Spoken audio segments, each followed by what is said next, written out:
Telangana Bharatiya Janata party గురించి మాట్లాడాలంటే internal లొల్లిలు Bharatiya Janata party యొక్క ఇజ్జత్ తెరిచిన ఆ సేనాపతి ఎవరు? First of all POCSO కేసులా Bharatiya Janata పార్టీకి తలకాయ లేకుండా పోయి గడ్డపారాలు దిగుతున్నాయి కాబట్టి రాజ్యాంగ బద్ధంగా ఇష్టం వచ్చినట్టు కథనాలల్లుడు మొదలెట్టి అంత సక్కదనమనుల ఆ పోరడు పోక్సో నిందితుడు. తెలంగాణలో ఇంకొక పంచాయతీ మొదలవుతుంది, పవన్ కళ్యాణ్ పంచాయతీ. తెలంగాణ ఆంధ్ర అంటే సబ్జెక్ట్ని డైవర్ట్ చేసే కథ. కాళ్ళ మీద గొడ్డలతో నువ్వే కొట్టుకుంటా అంటే ఎవడాపుతాడు? పాలోళ్ళే మా పాలిట శత్రువులైనరు. ఫ్లెక్సీ బ్యానర్ల నుంచి, పోలీస్ స్టేషన్ల నుంచి, అరెస్ట్ల నుంచి, సస్పెన్షన్ల నుంచి, పోక్సో పంచాయతీల దాకా ఈ మొత్తం ఫుల్ ప్యాకేజ్, 6 ప్యాకేజ్ అని అంటాం చూడు. మనము 6 ప్యాకేజ్ అని అంటాం చూడు. ఏడ కనిపిస్తుంది ఫ్రెండ్స్?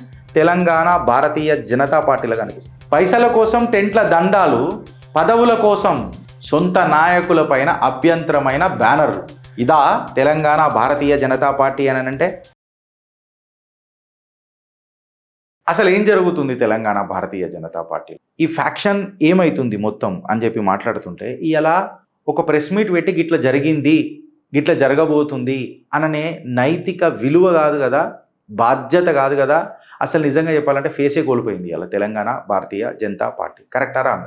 తెలంగాణ భారతీయ జనతా పార్టీ గురించి మాట్లాడాలంటే అపోజిషన్ పార్టీ నుంచి అపోజిషన్ టు ఇట్ సెల్ఫ్ అని చెప్పి మనం మాట్లాడతాం చూడు. సెల్ఫ్ అపోజిషన్ అని అంటాం చూడు, సెల్ఫ్ గోల్ అని చెప్పి మనం మాట్లాడతాం చూడు. ఎందుకు అని అంటే పాక్సో బెయిల్అవుట్ నుంచి సరే కొంచెం జర ఎన్కేసుకొద్దాము అని చెప్పి ఆలోచిస్తున్న తరుణంలో కూడా పాక్సో బెయిల్అవుట్ నుంచి బ్యానర్ గేట్ ఫాలోఅవుట్ దాకా ఇలా తెలంగాణ భారతీయ జనతా పార్టీ యొక్క ఇంటర్నల్ లొల్లిలు ఏ రకంగా బయటపడుతుందో మీరు చూడండి.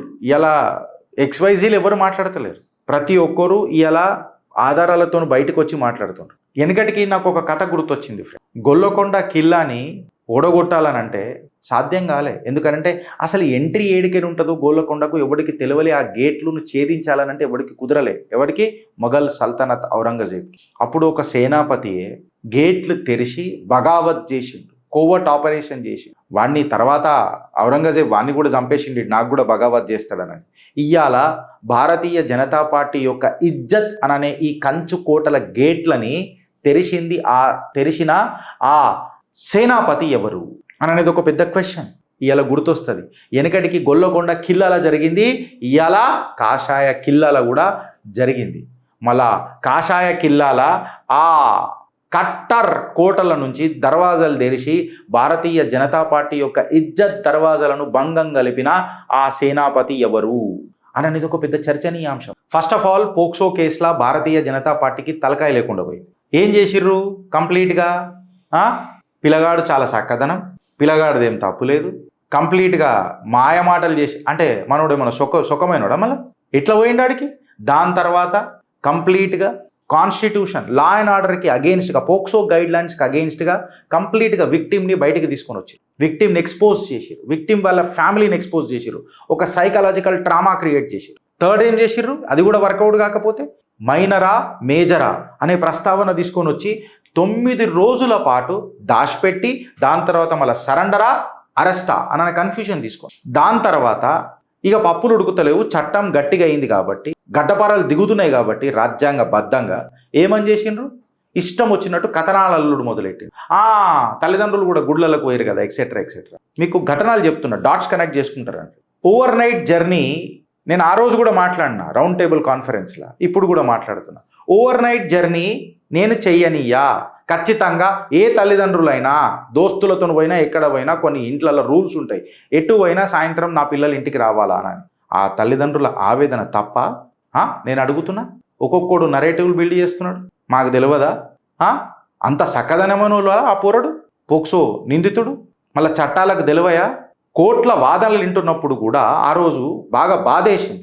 అసలు పోక్సో కేసు అనేది అత్యంత సీక్రెట్గా జరగాలి, తెలియకుండా జరగాలి. లైవ్ చేసి పడేసిర్రు రాబోయే మొత్తం ప్రపంచానికి.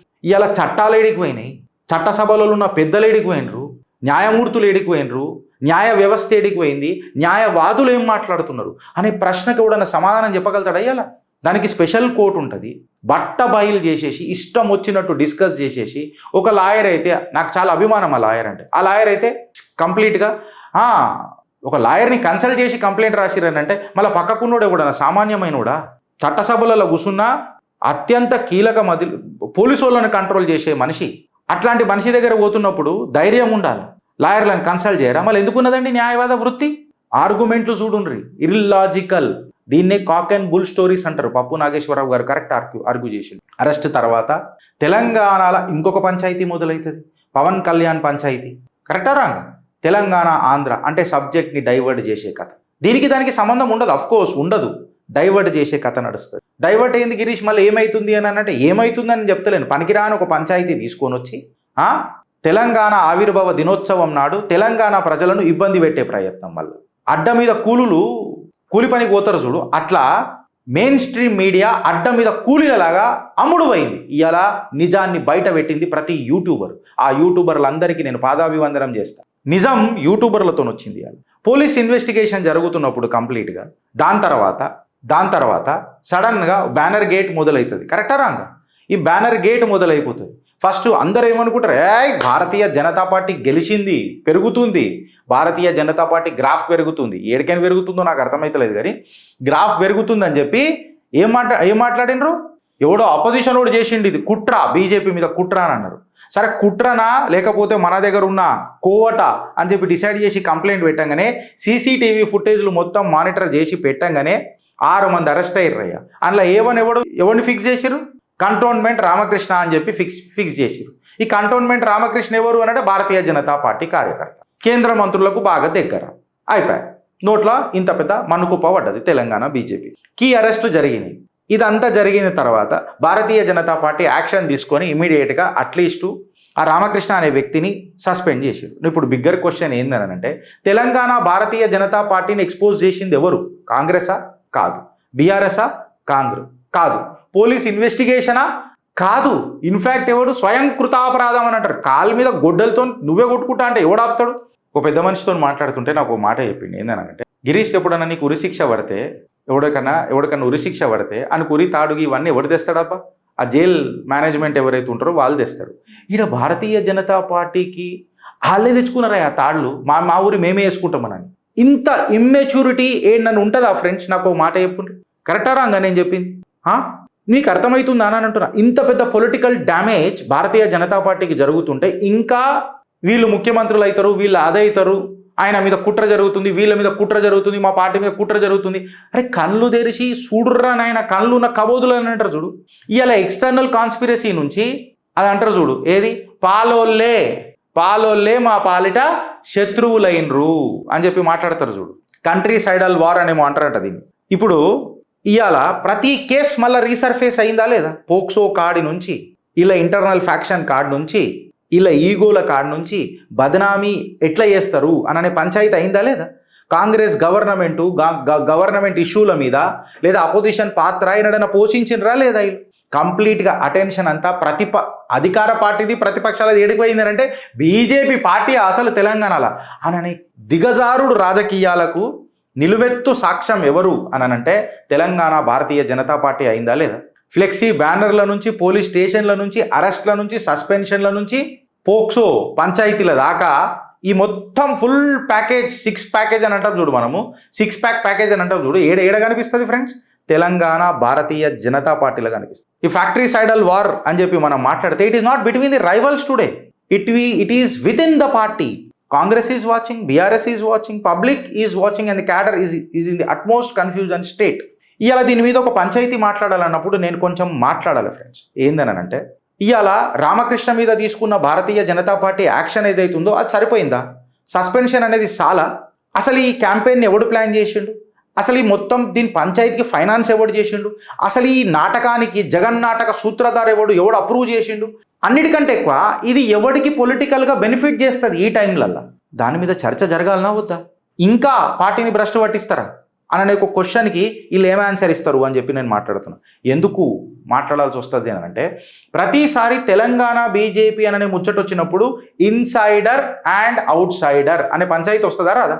ఇన్సైడర్ వర్సెస్ అవుట్ సైడర్ వచ్చినప్పుడు నేను ఇలా తెలంగాణ భారతీయ జనతా పార్టీలో ఉన్న 2 కేంద్ర మంత్రులను అడుగుతున్నా, ప్లస్ అధ్యక్షులను, మాజీ అధ్యక్షులను అందరినీ నిలదీస్తున్నా, మాతృత్వ సంస్థ అయిన అందరిని అడుగుతున్నా, కార్యకర్తలను ఎస్పెషల్లీ అడుగుతున్నా. ఇలా ఇన్సైడర్ ఎవరు, అవుట్ సైడర్ ఎవరు? ఎందుకు అనంటే ఈ రామకృష్ణ అనే వ్యక్తి ఇన్సైడరా, అవుట్ సైడరా? ఏడికేనొచ్చిండు? వచ్చుడే అత్యంత ఆదాయకరమైన పదవి కంటోన్మెంట్ చైర్మన్ అని అంటే ఇంచుమించు ఈ ఎమ్మెల్యేతో సమానం. అది కంటోన్మెంట్ పదవికి 2 సార్లు ఏం త్యాగం చేసిండని రామకృష్ణ కట్టలుగట్ట ఏం త్యాగం చేసిండు, ఏం కట్టలు కట్టిండని 2 టర్మ్లు ఈయనకు కంటోన్మెంట్ చైర్మన్ ఇచ్చిండ్రు. ఎవరెవరికి ఎంత లావాదేవీలు అయినాయి, it is a Paytm politics అని చెప్పి మాట్లాడుతున్నారు విశ్లేషకారు. ఎందుకు మాట్లాడతారు? బరాబర్ మాట్లాడాలా. అనుమానాలు, ప్రతి అనుమానానికి ఆధారం అక్కర్లే. ఎందుకు చెప్పాలా? 45 సంవత్సరాల పాటు తన జీవితాన్ని త్యాగం చేసి ఒక ఆర్ఎస్ఎస్ కార్యకర్త అయి ప్రచారక్గా ఎదిగి ఈశాన్య రాష్ట్రాలల్లా కాషాయ జెండాను రెపరెపలాడిన పెరాల శేఖర్జీ గురూజీ ఆయనకి ఏం ప్రాధాన్యత ఇచ్చిర్రా పార్టీలా? ఓ మాట అడుగుతున్నా. ఏబీవీపీ కార్యకర్తలు నక్సలైట్ల బుల్లెట్లకు తూటాలు తిన్న ఏబీవీపీ కార్యకర్తలకు ఎంతమందికి జీవనోపాధి కల్పించిర్రా మీరు? నేను అడుగుతున్నా. ఇన్సైడర్ వర్సెస్ అవుట్ సైడర్ మాట్లాడే నైతిక విలువలు ఉన్నోళ్ళ తెలంగాణ భారతీయ జనతా పార్టీలా? నేను అడుగుతున్నా, మీరు చెప్పుర్రి. ఒక మనిషి పేరు వచ్చేసరికి, ఎస్పెషల్లీ ఆ మనిషి పేరు వచ్చేసరికి మాతృత్వ సంస్థ కూడా నోరు మూసుకుంటుందిరా భయ్. అట్లెట్లా? ఎందుకు దీని మీద చర్చ ఎందుకు జరగదు? తప్పు కాదా? 100 తప్పులు శిశుపాలుడికి శ్రీకృష్ణుడు 100 తప్పులకే ఛాన్స్ ఇచ్చిండేమో. ఈడ టెన్స్ టు ఇన్ఫినిటీ. ఏ చెయ్యని మనోడు మనోడు మంచంకెక్కి మభ్యపెట్టి మసి పూస్తుంటే నేనేం చెయ్యాలా అని అంటుంటే అట్లుంటుంది మరి తెలంగాణ బీజేపీ అన్న క్వశ్చన్ వస్తలేదా? నేను ఇవాళ ఒకటే క్వశ్చన్ అడుగుతున్నా brother. Insider versus out cider అడుగుతుంటే రామకృష్ణ చేసిన త్యాగం ఏం కనిపించింది మీకు? ఎవరు బలోపేతమై, ఎవరి ప్రేరేపితంగా ఈ పదవి ఆయనకి ఇచ్చిండ్రు? 45 సంవత్సరాల పాటు బ్రహ్మచారై జీవితాన్ని అంకితం చేసిన మహనీయులకు ఏమిచ్చిండ్రు ప్రాధాన్యత? నా క్వశ్చన్. నేను నోరిప్పుడు మొదలెడితే ప్రకంపనలు వస్తాయి, భూకంపాలు కావు, సునామీలు వస్తాయి. ఎవరినన్నా కొట్టేయాలా ఈ సీటు, ఎమ్మెల్యే టికెట్ అని చెప్పి మాట్లాడితే ఇన్సైడర్ వర్సెస్ అవుట్ సైడర్ అని ఒక పంచాయతీ లేదు, అది వర్కౌట్ అయితలేదు అని అన్నప్పుడు సింపుల్గా ఏం తీసుకొని వస్తారు? పొత్తు. మళ్ళీ ఈ పొత్తు ఆ 4 సీట్లలో ఎప్పుడన్నా పొత్తు కనిపిస్తుందా? అలయన్స్ ఉంటుందా? ఉండదు. ఇప్పుడు గిరీష్ గారు ఏంటన్నా పోటీ చేస్తున్నాడు అని అంటే మాత్రం వాడు అలయన్స్ కనిపిస్తుంది. గిరీష్ నువ్వు త్యాగం చేయాలా? అబ్బా గిరీష్ గారు త్యాగం చేయాలి. మళ్ళీ మీరు త్యాగమూర్తులు గారా? మీరు తపస్విలు గారా? మీరు తెలంగాణ బీజేపీలు గారా? దేశం కోసం ధర్మం కోసం కార్యకర్తలకే నా డైలాగు అన్న పంచాయతీ మాట్లాడతారు. పైసల కోసం టెంట్ల దండాలు, పదవుల కోసం సొంత నాయకుల పైన అభ్యంతరమైన బ్యానర్లు. ఇదా తెలంగాణ భారతీయ జనతా పార్టీ అని అంటే? లాయల్టీ అండ్ సాక్రిఫైస్ సరిపోతుందా? కేవలం సస్పెన్షన్ సరిపోతుందా?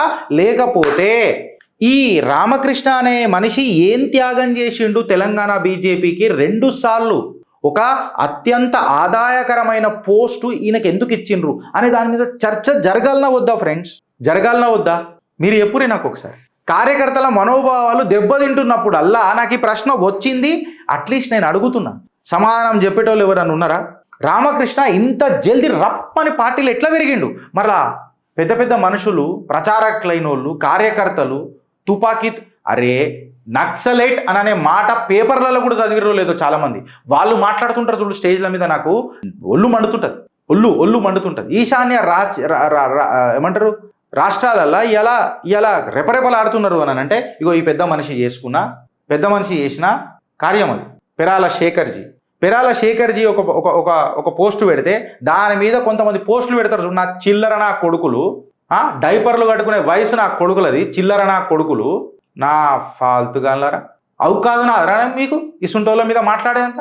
అట్లా ఎంతోమంది ఆర్ఎస్ఎస్ కార్యకర్తలు, ఆర్ఎస్ఎస్ లీడర్లు, ఆర్ఎస్ఎస్ ప్రచారకులు, తెలంగాణలో త్యాగశీలులు ఎంతోమంది ఉన్నారు. వాళ్లకు ప్రాధాన్యత లేదు. ఆ 4 డిసైడ్ చేస్తే ఏ 4 పోవాల్సిందే కాదా? ఇవాళ దశాబ్దాల వారీగా ఉన్న క్యాడర్, బూత్ లెవెల్లో ఉన్నటువంటి డీగ్రోత్, మళ్ళీ ఆర్గనైజేషన్ డిసిప్లిన్ ఒక మనిషికి గులామైందా అనే ప్రశ్నకు ఎవడన్నా సమాధానం చెప్తాడా? ఎవడు ఇన్సైడర్, ఎవడు అవుట్ సైడర్?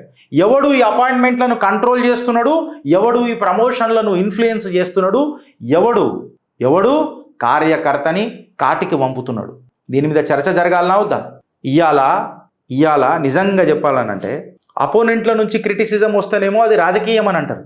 కాకపోతే ఎప్పుడైతే పిరాల శేఖర్జీ లాంటి వాళ్ళే డైరెక్ట్గా పోస్ట్ పెట్టుడు మొదలెట్టిర్రనంటే ఇది ఇంట్రాస్పెక్షన్ రా, అర్థం చేసుకోవాలా. వాళ్ళు జీవితాలను త్యాగం చేసిర్రు. మీకు చెప్పుకునే దగ్గర 2 రోజులను ఉన్నాయరా వాళ్ళ తపస్సులు, వాళ్ళు చేసిన తపస్సు ముంగట. When people of such cadre are speaking on this subject it is an indication of introspection. అసలు ఎవడు ఈ బ్యానర్ గేట్ని కన్విన్స్ చేసిండు? ఎవడు ఈ బ్యానర్ గేట్ని ఫండెడ్ చేసిండు? ఎవడు ఈ బ్యానర్ గేట్ కోసం కోఆర్డినేట్ చేసిండు? ఎవరు? కంప్లీట్ ఆ సిండికేట్ ఎవరు? ఆ నలుగురు టీం ఎవరు? ఈ ఫ్యాక్షనల్ ఇన్వాల్వ్మెంట్ ఏంది? ఈ ఇన్సైడర్ వర్సెస్ అవుట్ సైడర్ పంచాయతీ ఏంది? ఎందుకు ఒక మనిషి కోసము మాతృత్వ సంస్థలు, పెద్ద పెద్ద వెన్నుపూసలు, పెద్ద పెద్ద మనుషులు కాంప్రమైజ్ అవుతారు? ఈడనే సమాధానం లేనిది తెలంగాణ రాజకీయాలలో తెలంగాణ బీజేపీ ఆల్టర్నేటివ్ అవుతుంది అని అంటే ఇంకా నమ్మాలనా అననే ప్రశ్నకు మీ దగ్గర ఏమైనా సమాధానం ఉందా ఫ్రెండ్స్? భారత్ మాతాకి జై.